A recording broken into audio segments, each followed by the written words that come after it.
আসসালামু আলাইকুম ওয়া রাহমাতুল্লাহ। আল্লাহ তাআলা যাকে কবুল করেন তাকে দ্বীনের জ্ঞান দান করেন। প্রিয় দর্শক, আজকের ভিডিওটি খুবই গুরুত্বপূর্ণ একটি ভিডিও, কেননা আজকের ভিডিওতে আমি আপনাদের সামনে এমন 12টি জিকির তুলে ধরব। আপনি যদি 12টি জিকির করে মৃত্যুবরণ করেন, মহান আল্লাহ রব্বুল আলামিন আপনাকে মৃত্যুর পর সাথে সাথে জান্নাতে প্রবেশ করাবেন ইনশাআল্লাহ। তো প্রিয় দর্শক, আপনাদের কাছে আমার একটি অনুরোধ হলো, ধৈর্য সহকারে আপনি পুরো ভিডিওটি দেখুন ইনশাআল্লাহ, তাহলে আপনি জানতে পারবেন কোন 12টি জিকির করলে মহান আল্লাহ রব্বুল আলামিন অত্যন্ত খুশি হন এবং আপনাকে মৃত্যুর পর জান্নাত দান করবেন। তাহলে চলুন প্রত্যেকটি জিকিরের কথা আপনাদের সামনে তুলে ধরি। সুপ্রিয় দর্শক, সর্বপ্রথমে আলোচনা করব খুবই ছোট এবং খুবই পরিচিত একটি জিকির সুবহানাল্লাহ সম্পর্কে। একবার হযরত উমর রাদিয়াল্লাহু আনহু হযরত আলী রাদিয়াল্লাহু আনহুর নিকট প্রশ্ন করেছিলেন, আমরা লা ইলাহা ইল্লাল্লাহ এর অর্থ জানি, কিন্তু সুবহানাল্লাহ এর তাৎপর্য কি? তখন হযরত আলী রাদিয়াল্লাহু আনহু জবাব দিয়েছিলেন, আল্লাহ তাআলা এই বাক্যটি নিজের জন্য পছন্দ করেছেন, তিনি এই বাক্যটি দ্বারা সন্তুষ্টি হন। এই বাক্যটির জিকির আল্লাহ তাআলার মহান দরবারে অত্যন্ত পছন্দনীয়। অর্থাৎ যে ব্যক্তি সুবহানাল্লাহ সুবহানাল্লাহ জিকির করে তার প্রতি মহান রব্বুল আলামিন সন্তুষ্টি থাকেন। সুবহানাল্লাহ। হযরত সাদ ইবনে আবি ওয়াক্কাস রাদিয়াল্লাহু আনহু বলেন, আমরা রাসূল সাল্লাল্লাহু আলাইহি ওয়াসাল্লামের নিকট ছিলাম। তিনি বললেন, তোমাদের কোনো ব্যক্তি প্রত্যেক দিন 1000 নেকি অর্জন করতে সক্ষম কি? তন্মধ্যে একজন বললেন, আমাদের মধ্যে কোনো ব্যক্তি কিভাবে 1000 নেকি অর্জন করবে? তখন রাসূল সাল্লাল্লাহু আলাইহি ওয়াসাল্লাম বললেন, 100 বার সুবহানাল্লাহ বললে তার জন্য 1000 নেকি লেখা হবে, অথবা তার 1000 পাপ মোচন করা হবে। আল্লাহু আকবার। মুসলিম শরীফ, মিশকাত। তো পরিশেষে আল্লাহ তাআলার পবিত্রতা বর্ণনা করেছেন ফেরেশতারা, যার বাস্তব শিক্ষা কোরআনুল কারিমে তুলে ধরা হয়েছে। রাসূল সাল্লাল্লাহু আলাইহি ওয়াসাল্লামের হাদিস দ্বারা ফজিলত বর্ণনা করা হয়েছে। সুতরাং অনেক ছোট বাক্য সুবহানাল্লাহ জিকির অত্যন্ত জরুরি। আল্লাহ তাআলা সমস্ত মুসলিম উম্মাহকে এই সুবহানাল্লাহ জিকির করার তৌফিক দান করুন, আমিন। দ্বিতীয়ত যে জিকিরটির কথা বলবো সেই জিকিরটি হচ্ছে আলহামদুলিল্লাহ। আলহামদুলিল্লাহ অর্থ হচ্ছে মহান রব্বুল আলামিনের শুকরিয়া আদায় করা। মহান রব্বুল আলামিন পবিত্র কোরআনুল কারিমে ঘোষণা করেন, আমার যেই বান্দা বান্দি আমার নিয়ামত পেয়ে শুকরিয়া আদায় করে না, আমি তাদের নিয়ামতকে ছিনিয়ে নেই। আর যদি আমার নিয়ামত পেয়ে শুকরিয়া আদায় করে, আমি তাদের নিয়ামত আরও বৃদ্ধি করে দেই। তাই প্রিয় দর্শক, যখনই আমরা আল্লাহ তাআলার নিয়ামত ভোগ করব, তখনই বলবো আলহামদুলিল্লাহ। আলহামদুলিল্লাহ হাসরের ময়দানে মিজানের পাল্লাকে ভারী করে দিবে। সুবহানাল্লাহ। তাই আমরা বেশি পরিমাণে আলহামদুলিল্লাহ জিকিরটি সব সময় করব। সুপ্রিয় দর্শক, তৃতীয় নম্বরে যে জিকিরের কথা বলবো সে জিকির হচ্ছে লা ইলাহা ইল্লাল্লাহ।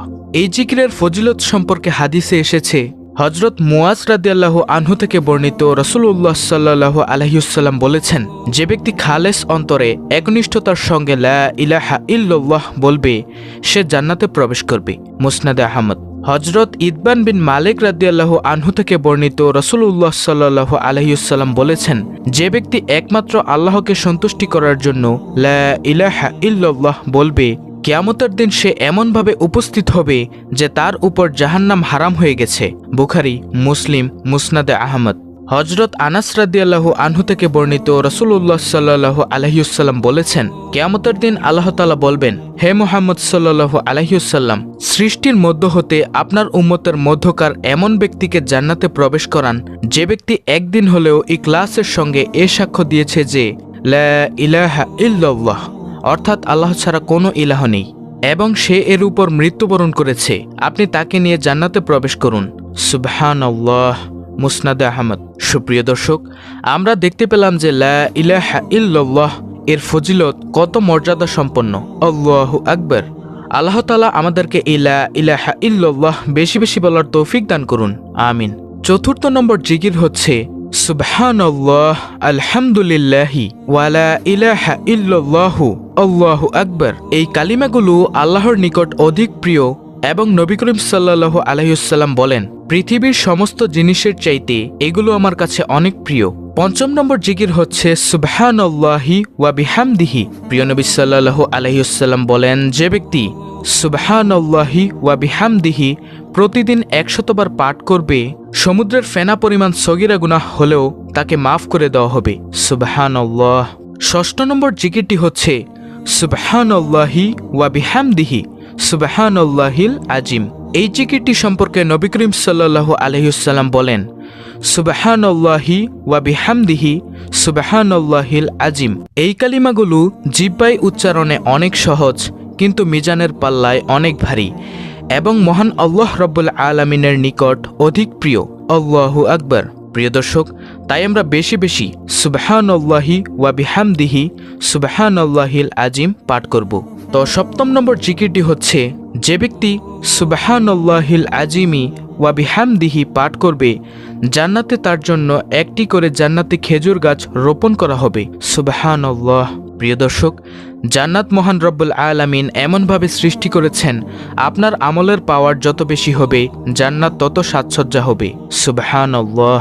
এই যে এখানেই তার প্রমাণ। প্রিয় নবী সাল্লাল্লাহু আলাইহি ওয়াসাল্লাম বলেন, যে ব্যক্তি সুবহানাল্লাহিল আজিমি ওয়া বিহামদিহি পাঠ করবে, প্রতিবারে তার জন্য একটি করে জান্নাতে খেজুর গাছ রোপণ করা হবে।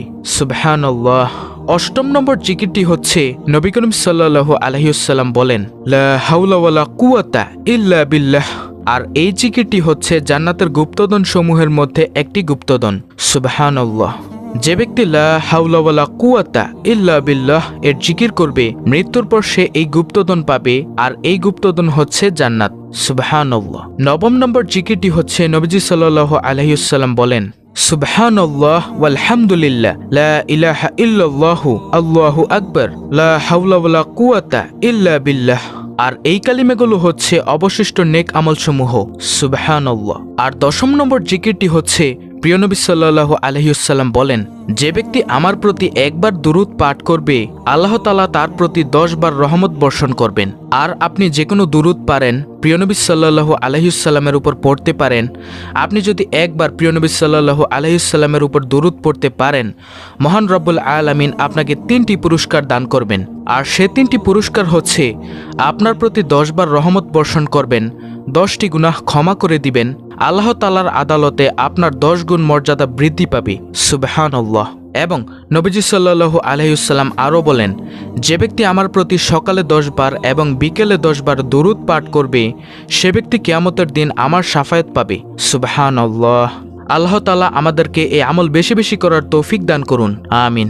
প্রিয় দর্শক, 11 নম্বরে যে জিকিরের কথা বলবো সেটা হচ্ছে বিসমিল্লাহ এর জিকির। এই জিকিরের এত ফজিলত, নবীজি সাল্লাল্লাহু আলাইহি ওয়াসাল্লাম বলেন, যে কোনো কাজের ক্ষেত্রে যদি বিসমিল্লাহ বলে শুরু না করা হয়, তাহলে ওই কাজটি হয় লেজ কাটার মতো। যেমনি ভাবে একটি লেজবিহীন প্রাণীকে ভালো দেখা যায় না, ঠিক কাজটিও তেমন হয়। আল্লাহ তাআলা আমাদেরকে এই বিসমিল্লাহ বলে কাজ শুরু করার এবং বিসমিল্লাহ জিকির করার তৌফিক দান করুন। যেই কাজের মধ্যে অথবা যে কোনো কাজের মধ্যে বিসমিল্লাহ বলে শুরু না করা হয়, ওই কাজের মধ্যে শয়তান ঢুকে যায়। আল্লাহ তাআলা আমাদেরকে বোঝার তৌফিক দান করুন। আর সর্বশেষ 12 নম্বরে যে জিকিরের কথা বলবো সেটা হচ্ছে আল্লাহু আকবার। আল্লাহু আকবার মানে হলো আল্লাহ সবচেয়ে বড়। যে ব্যক্তি আল্লাহ তাআলাকে সবচেয়ে বড় মানে, তার দুনিয়াতেও কোনো টেনশন নেই, আখিরাতেও কোনো টেনশন নেই, মানে দুজাহানেই কোনো টেনশন নেই।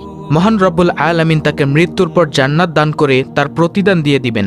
সুবহানাল্লাহ। প্রিয় দর্শক, এই 12টি জিকির আমি আপনাদেরকে আবার বলছি, আপনারা চাইলে লিখে রাখতে পারেন। নম্বর 1 সুবহানাল্লাহ, নম্বর 2 আলহামদুলিল্লাহ, নম্বর 3 লা ইলাহা ইল্লাল্লাহ, নম্বর 4 সুবহানাল্লাহ আলহামদুলিল্লাহ ওয়ালা ইলাহা ইল্লাল্লাহু আল্লাহু আকবার, নম্বর 5 সুবহানাল্লাহি ওয়া বিহামদিহি, নম্বর 6 সুবহানাল্লাহি ওয়া বিহামদিহি সুবহানাল্লাহিল আজিম, নম্বর 7 সুবহানাল্লাহিল আজিমি ওয়া বিহামদিহি, নম্বর 8 লা হাওলা ওয়ালা কুওয়াতা ইল্লা বিল্লাহ, নম্বর 9 সুবহানাল্লাহ ওয়ালহামদুলিল্লাহ লা ইলাহা ইল্লাল্লাহু আল্লাহু আকবার ওয়ালা হাওলা ওয়ালা কুওয়াতা ইল্লা বিল্লাহ, নম্বর 10 প্রিয় নবী সাল্লাল্লাহু আলাইহি ওয়াসাল্লামের উপর যে কোনো দুরূদ, নম্বর 11 বিসমিল্লাহ, নম্বর 12 আল্লাহু আকবার। সুপ্রিয় দর্শক, এই 12টি জিকির যদি আপনারা অন্তরে খালেস নিয়তের মাধ্যমে পাঠ করতে পারেন, ইনশাআল্লাহ অনেক অনেক ফায়দা হবে। হাসরের ময়দানে আপনার মিজানের পাল্লাকে অনেক ভারী করে দিবে এই আমলগুলো ইনশাআল্লাহ। মহান আল্লাহ রাব্বুল আলামিন আমাদের সকলকে উপরোক্ত আমলগুলো করার তৌফিক দান করুন। আমিন।